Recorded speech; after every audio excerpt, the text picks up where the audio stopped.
Hey everyone, welcome back. I'm Michael and we're going to be getting right back into some more Reddit stories. If you enjoy the video, make sure to leave a like and subscribe. Now, without further ado, let's begin. This story was posted by a user named Alice Sylph in the True Off My Chest subreddit. The post is titled, "I hate that my boyfriend is going out for drinks with his ex on Valentine's Day. I have no problem with my boyfriend going out for drinks with his ex. They broke up many years ago. She lives far away and is visiting for a week or so. They did not have a bad breakup, it was just bad timing and they have stayed in contact since then. She seems like a nice person. I also do not do Valentine's Day. I do not like getting presents or spending time with someone just because they feel obligated to. I want those things to happen naturally and because they are wanted, not because they are forced. I do not expect today to be any different from any other day, but the two situations lining up does suck. It sucks that I am here alone, watching everyone post about Valentine's Day and seeing what everyone else is doing while he is out with his ex. It is not that I automatically think he is cheating or that it is romantic or that it is wrong. He messaged at me saying it is weird and also nice to see her. It just sucks. And I hate that I feel like crying. I hate Valentine's Day. I have never ever had a good one. It always feels awful. I do not want to celebrate it. I do not want to be a jealous girlfriend. I do not want to feel so lonely. I just do not want this.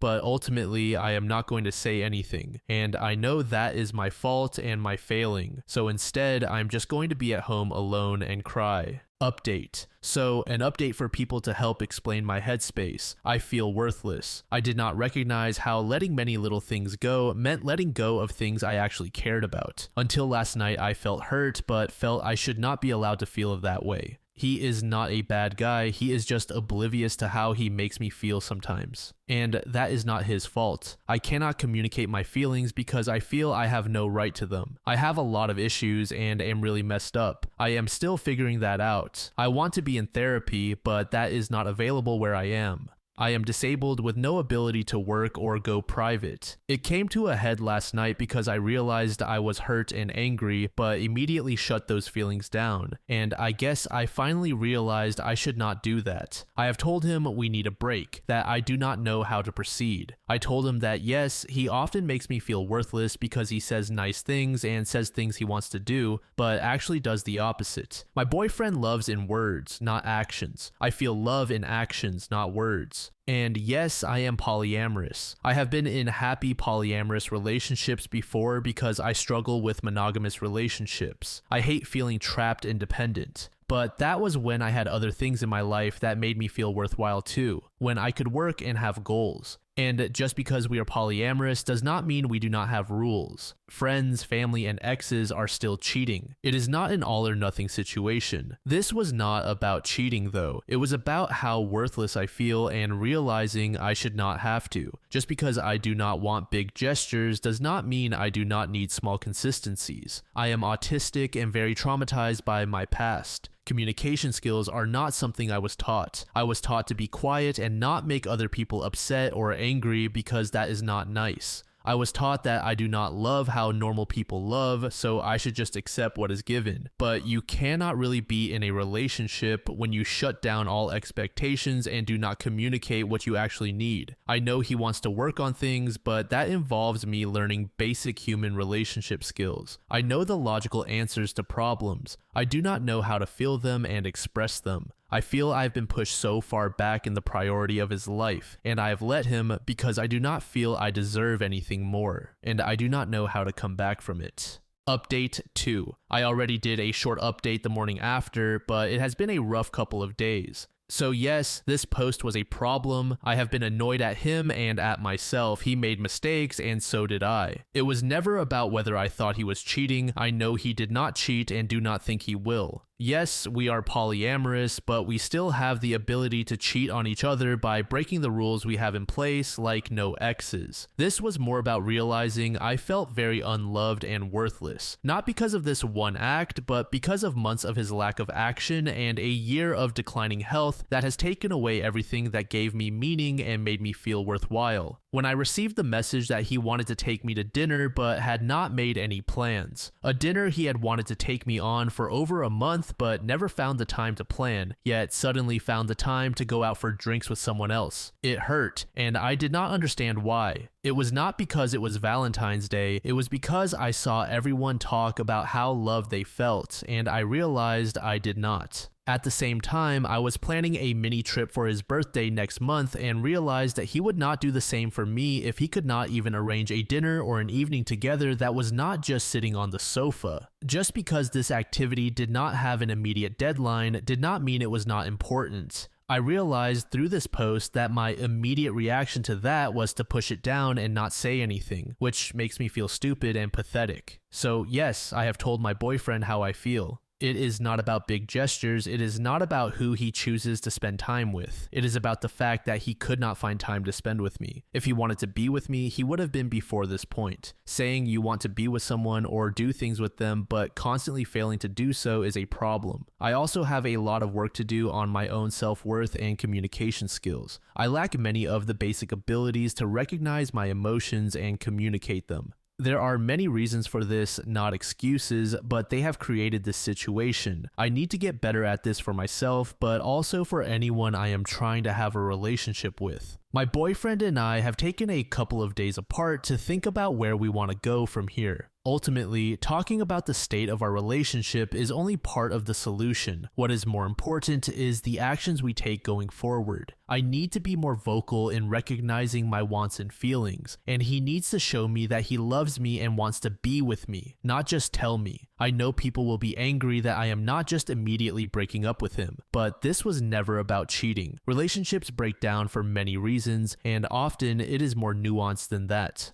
Worrying someone is cheating is often more about a lack of self-worth than about what is actually happening. I also do not believe you cannot be friends with exes. I also strongly do not believe men and women cannot be friends. This is a very cisgender, heterosexual view of relationships and people. If you cannot be friends with people you are potentially attracted to, how do you think bisexual and gay people exist? I am bisexual, and in the circles I have known, this is never an issue. If you cannot see people you have had sex with, or people you could potentially want to have sex with, as anything other than objects of sex, that is a problem with how you view other humans. I am not in competition with everyone he has been or could be with, just as he is not with me. A relationship between two people is about those two people. For those saying I need therapy, I completely agree and am trying, but where I live and my inability to work makes that very difficult. The National Health Service only seems to care if you are suicidal or able to be in the workforce, and I live on a remote island where there are no private options. So I am learning these things myself with very little guidance. Realizing the difficulty and the toll this has taken on me is a challenge all on its own. I do not know if we will stay together. It depends on the coming weeks and probably months whether we can resolve these issues and make progress to communicate better and give each other what we both need. I will not be updating on here regardless, thanks to the people genuinely trying to help and listen rather than just insulting me or making me feel worse. Thank you to those who have reached out through messages. This situation has taken a physical toll on me as well, and I have spent the last 2 days in bed with a migraine, not eating, so I have not had the energy to make conversation. I will do better for myself and expect more from my partner. I would rather be alone and happy than in a relationship and constantly disappointed. So our relationship is on trial to see if it will work. Small consistencies will determine that, not big gestures.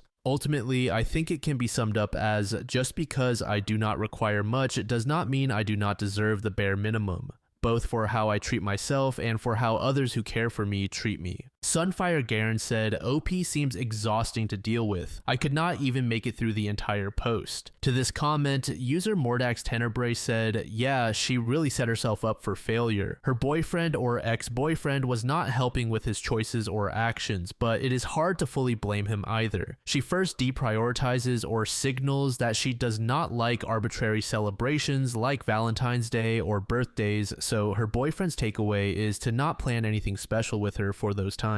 But then she takes issue when he does something on those days with someone else, so those arbitrary days actually do mean something to her. Then she says he can hang out with his exes without any problem, but that it is inconsistent with a loving behavior if he does. If I had to deal with OP, the amount of whiplash from her would eventually make me stop taking initiative, which is what I suspect happened with him loving in words but not actions, because he no longer knows which action might be a landmine. It kind of reminds me of a previous manager I had who would send a lot of conflicting messages. I just want to say you did a good job and there is nothing you need to fix, but this one thing was an issue and you need to address it. Once again, really great job, keep doing what you are doing. Then later on, I cannot believe you did this action or did not do this action. Mile High Philly Girl said, I am not polyamorous, but from what I know from people who are, communication is absolutely fundamental to being successful. OP is definitely not good at communicating with their partner. Then there is OP not knowing what they want. They hate Valentine's Day, but also hate being alone on Valentine's Day. They want polyamorous relationships, but do not want to communicate, assert their needs, or do anything else that is necessary to succeed in that kind of relationship structure. I understand that they are autistic and disabled, but that is not an excuse for their behaviors. I also understand that they are dependent on National Health Service mental health services, which are generally inadequate, but they seem to be so full of woe is me without actually taking steps to solve some of the solvable problems that I can only imagine how exhausting dating them must be. This post was made in the relationship subreddit by a throwaway account. The post is titled, My GF of 5 months won't answer her phone, and I think her friend is sending texts as my girlfriend, let's call her Kathy, is off at college. She lives in a dorm on her campus, which is an hour and a half away from my house. She comes to visit me on weekends. It is a bit rough on the gas budget, but it works for us. We actually met at college. She was a freshman and I was a senior, taking a couple of final classes to fulfill my credit requirements so I could graduate. I finished last semester and she is still going. Long distance has not been an issue so far. We just text a lot and spend the weekends making up for lost time. She is the sweetest, most easygoing person I know.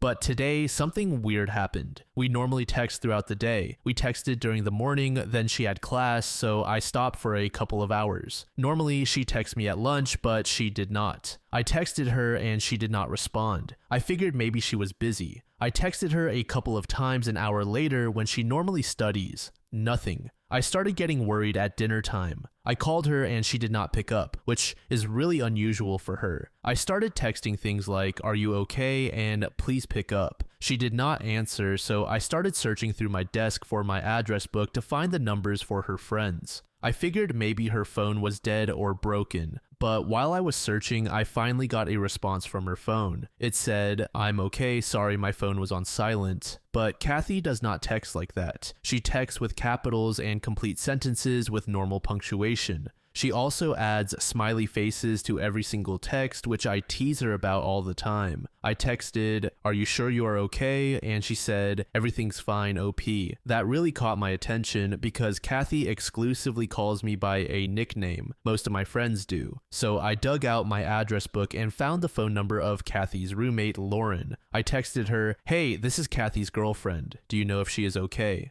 She responded immediately with, "She's fine, she's right here in our room with me." No capitals or punctuation, ending the sentence with an ellipsis just like Kathy's weird texts. I think she was the one sending texts from Kathy's phone. I called Kathy's phone again, and whoever had her phone rejected the call before it was done with the first ring. I got another text from Kathy saying, "Seriously, OP, stop worrying about me, I'll talk to you later," followed by "Good night." Am I just being silly? I feel something really weird is going on, but I do not know what it could be. I do not think she is cheating on me. From what she has told me about Lauren, she seems like a totally normal person. I don't have any specific suspicions, I just feel like something has gone wrong and I do not know what to do. Should I badger Kathy's phone until she actually calls me or someone tells me what is going on? Should I just let it go? I am at a loss here. I do not want to be the weird, clingy girlfriend, but this seriously is not like her. Update. This morning, I did what I always do as part of my morning routine. I texted Kathy. I had nearly forgotten about yesterday. After 20 minutes of no response, I broke down and tried calling her. The call was not even rejected. It went to her voicemail. I left a short message asking if she was still planning on coming over this weekend. I decided to take your advice and leave her alone from then on. I still felt like something was wrong, but I figured maybe I was misreading it and she just needed space. I tried to focus on work stuff. Stuff is going on in my personal life, but it is still a Thursday.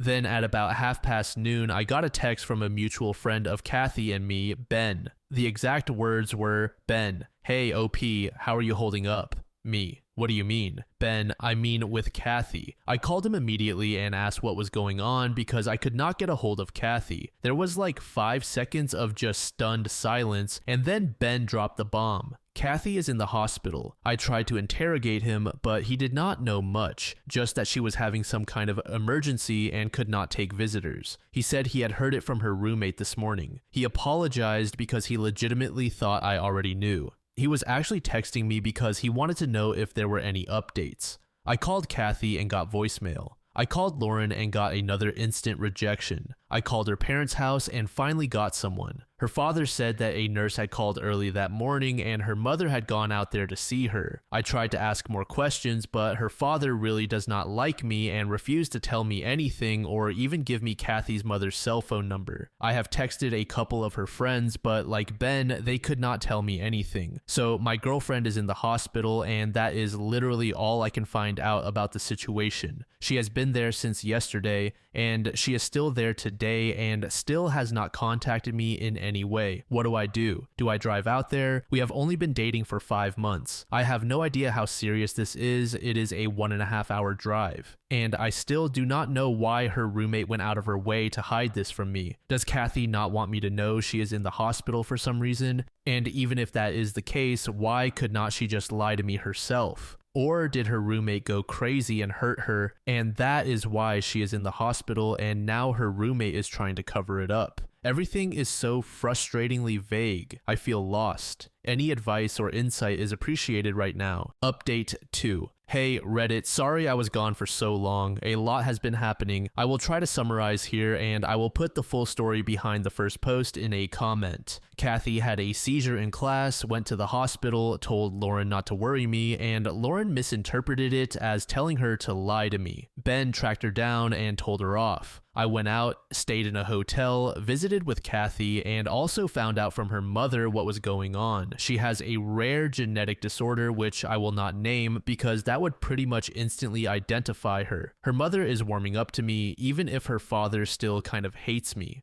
Kathy got out of the hospital after a couple of weeks but has to keep going in for regular checkups to make sure it is under control. Kathy has mostly recovered. She is not supposed to do strenuous activity, but she is doing well and managed to do well enough on her finals to make up for the work she missed and pass her classes. She apologized for the whole thing, for not telling me about the genetic disease, and for saying something that Lauren misinterpreted as lie to her. I have forgiven her completely. I absolutely do not think it is her fault that any of this happened. I do not even really blame Lauren for the first few lies to me. She was under a lot of stress and did not know what was going on. I do absolutely blame her for continuing to lie after she found out I was Kathy's girlfriend and for the awful text she sent when Ben confronted her because what on earth? But I was willing to put that behind us because I am not going to interact with Lauren much. And then Lauren went off the rails. Lauren started sending me texts begging me to talk to her and let her apologize. I finally relented and let her take me out for coffee, and she all but threw herself at my feet. She said she knew she had messed up, asked for my forgiveness, and I awkwardly accepted. She thanked me profusely and we parted ways. Kathy moved out of the dorm and moved back into her parents' house. I thought everything was over. Then Lauren found out that Kathy does not intend to ask her to be a roommate next year. And then everything unraveled.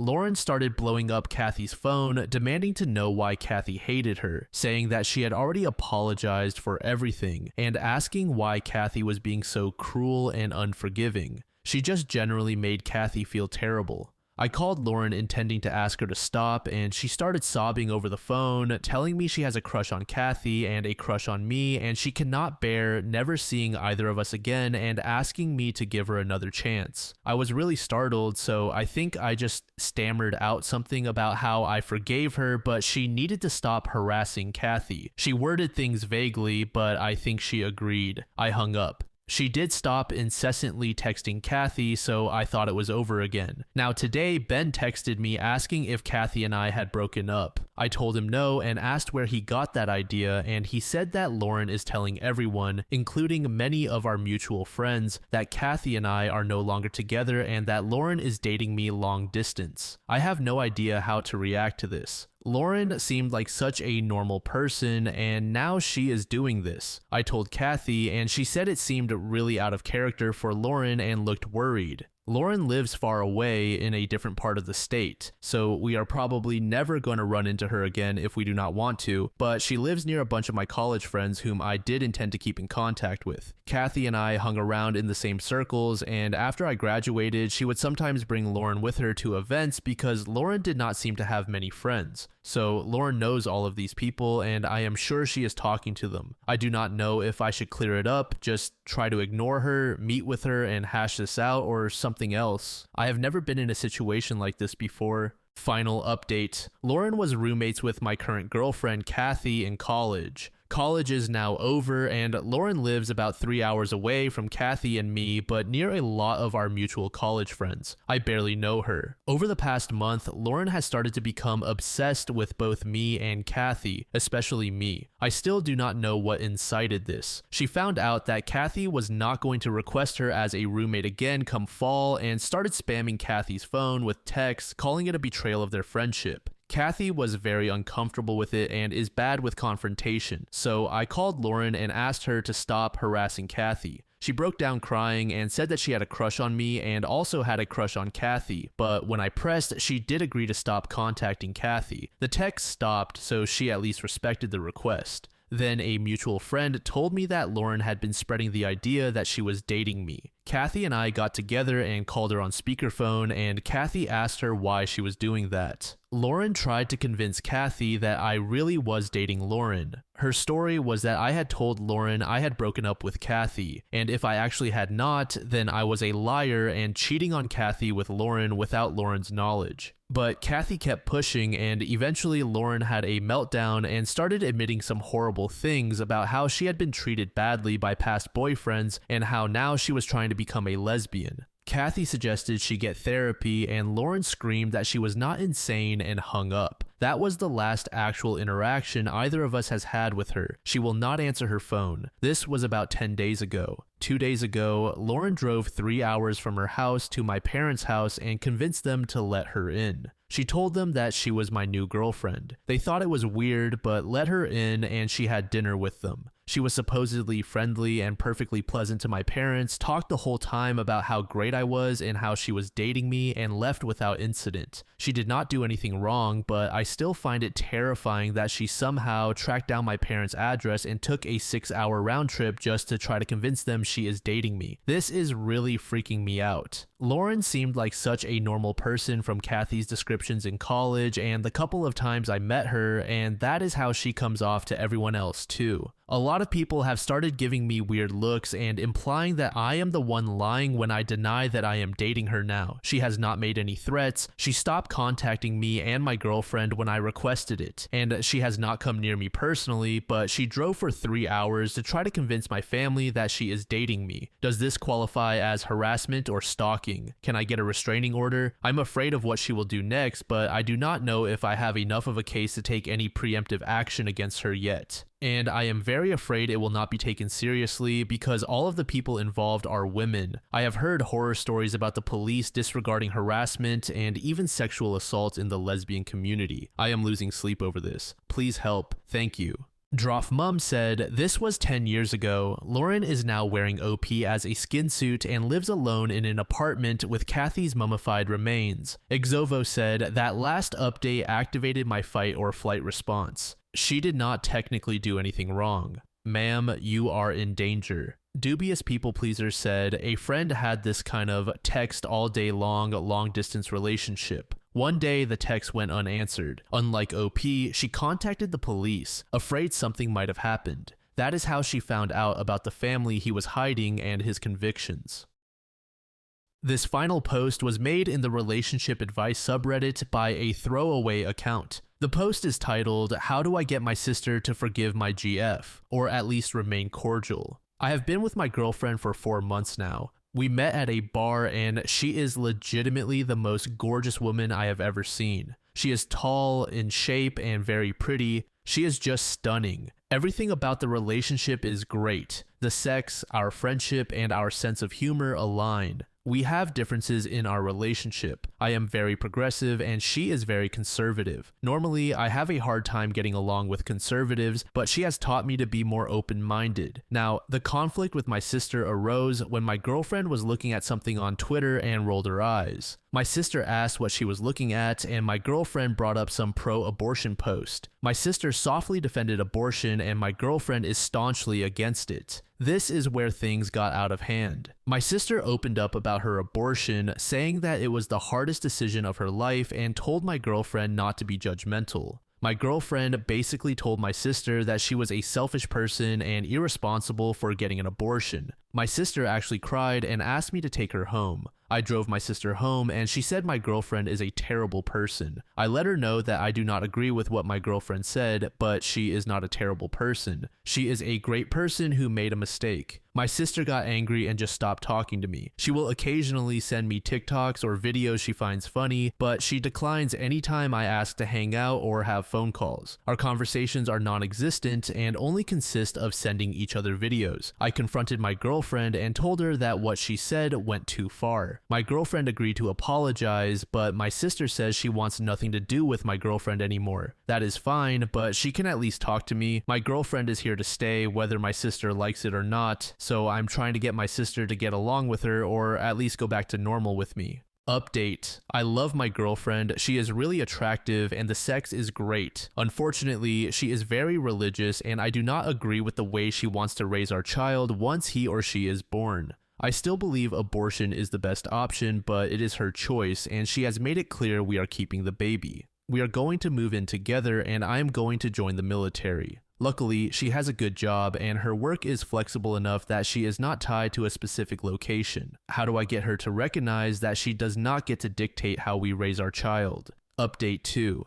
My girlfriend is unfortunately pregnant and we have a great relationship, but we are trying to figure out how to navigate our lives together. Now, my girlfriend is already established and owns 2 properties, one of which she rents out. I am still not established, so with the baby on the way, my plan is to go to Army Officer Candidate School, and when I get to my duty station, she will move in with me. My recruiter said she could probably join me during Basic Officer Leader course as well. Now, I did not want to go this route. I wanted to finish my master's degree, but my girlfriend is very religious and against abortion. Still, she is oddly comfortable with premarital sex and moving in together before marriage for the sake of the baby. I love her, but dating a religious fundamentalist takes a lot of work. Still, I am stepping up and doing my part. I feel that as a sign that we are in this together, she could put one of the properties in my name, but she is completely against that. I feel like I just want to see that she is truly committed. I want this relationship to work and for our child to grow up in a 2-parent household. She is a great partner, but I think she is struggling with understanding that we are a team now. Update 3, I just want to get some things out of the way. I was going to make a new account, but people said that was the coward's way, and I am not trying to hide or take away context. The issue has been that people have not been giving me proper advice. I only get good advice and feedback on the military forums. Now, I do want to address things and hope this helps. I take complete accountability for all the mistakes I've made. Anyway, to the main point. If you have seen my previous post, you know that my sister was distancing herself from me and my girlfriend. She got into an argument with my girlfriend, and I should have stood up for her more. After that, she has just treated me like an acquaintance. I have given her space, and our relationship is now just memes. But what gets me is that she has forgiven my girlfriend, and they talk more than my sister and I do. She never answers the phone, but will call my girlfriend, and it is really starting to hurt my feelings. Update 4. Her. Hey love, do you want to come over after I get home from church? Me. No, I have a busy day planned. Her. Laughing. What is that? Me. You will see. Her. Okay, I ended up getting a King Shepherd puppy and a poodle. I video called her to show the new puppies I got and she was not happy. She hung up on me and ignored my calls and texts for 2 hours. She finally called me, crying and angry that I got the 2 puppies. She said that if I am going to boot camp and not officer candidate school, who is going to take care of the puppies? I know I can find someone, whether it is my parents or her, I will figure something out. Still, she somehow turned the situation into saying that I am not being supportive and am making decisions without consulting her, even though she did the same thing, but I digress. I want to have a serious talk about making her feel supported and ways to improve our communication. Capizara said he knows his girlfriend's stance on abortion and still decides to have unprotected sex. Some people just cannot be saved. Conscious Green Pepper said, this man is an idiot. Chitinous Cordate said, Jesus, in 2 years, the lives of everyone involved with this will be an utter nightmare. What on earth possessed OP to adopt 2 high-energy, high-maintenance puppies while starting a new job in the military with a child on the way? It feels like we are not getting the full story with the sister if she would freeze out OP when he refused to stand up for her in front of his objectionable girlfriend, but a little while later is closer to the girlfriend than to him. Thank you so much for making it to the end of the video, and thank you also to partner of the channel, GamerSupps. Use code DLAM to support the channel and get 10% off of your purchase, link in the description. I'm sure many of you like me have a hankering for daily caffeine, so go check them out. Lately, I've been a big fan of Titty Milk and Acid Rain, but they've got dozens of other flavors for y'all to try out. Anyway, thanks again for reaching the end, and I hope you all have an amazing passage of the next 24 hours.